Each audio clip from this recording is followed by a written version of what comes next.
Souvent, mes amis qui sont restés en France me posent la question. Tu n'as pas peur en Israël, vous êtes entouré de ceci, vous êtes entouré de cela, et je leur réponds, il peut arriver beaucoup de choses en Israël, mais je sais qu'on fera tout pour moi, pour me protéger. C'est ça, c'est-à-dire que Israël joue cette fonction de sécurité que ne joue plus la France. Dans la réalité, ça ne veut pas dire que vous êtes mieux protégé en Israël qu'en France, mais dans la protection, vous avez raison, les gens qui vivent en Israël, ils ont une police, ils ont une armée, il y a une solidarité qui vous protégera et qui existe moins en France maintenant. Moi, je crois qu'une balle, bien entendu, me blesserait, une balle de n'importe quelle arme, mais sale juif me blesse beaucoup, peut-être plus. Oui. Et là, on me dira pas sale juif. Non, je pensais pas, moi aussi, avec l'âge, je pensais pas retrouver ces problèmes de notre enfance. Et effectivement, ils réapparaissent avec les mêmes mots, avec les mêmes interprétations antisémites. J'étais l'autre jour à Gaza, où j'ai été très bien accueilli, et une universitaire marocaine a dit, mais expliquez-moi pourquoi les Juifs provoquent des guerres partout où ils passent.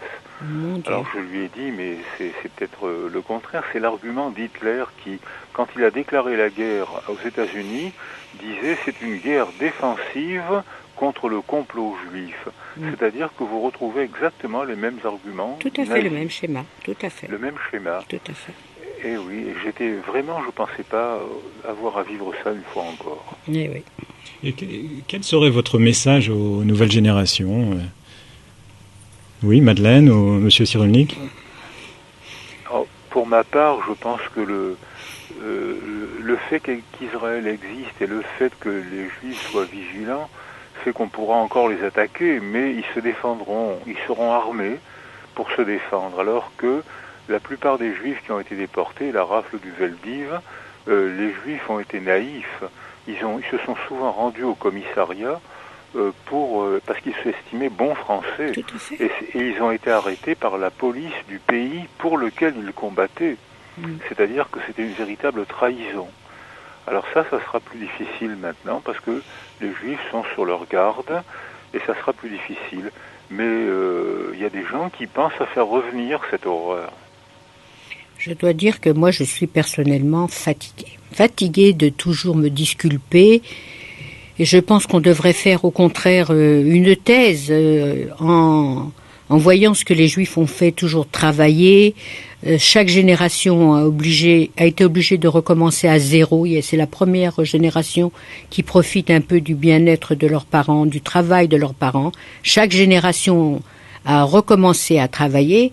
Au contraire, on devrait donner ça en exemple pour la ténacité, le courage, je ne sais pas qu'est-ce qu'ils veulent. Je pense que c'est une minorité, que c'est très facile de taper sur une minorité, mais qu'ils arrêtent, on est vraiment fatigué maintenant, ça commence à bien faire.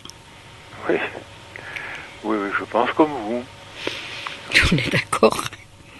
Alors, j'ai vraiment été très heureuse de parler avec vous, et pour moi c'est vraiment un miracle extraordinaire. Non, c'est un plaisir. Vous m'avez appris beaucoup de choses, vous avez confirmé aussi beaucoup de choses. Écoutez, si vous avez besoin encore de développer, je suis vraiment à votre disposition. Eh bien, quand je viendrai en Israël, je vous téléphonerai. Avec un grand plaisir. Voilà, soyez heureuse dans ce beau pays. Je vais essayer de faire tout mon possible. Merci Boris Cyrulnik. Merci beaucoup. Merci beaucoup. Merci à vous, au revoir. Au revoir. Au revoir.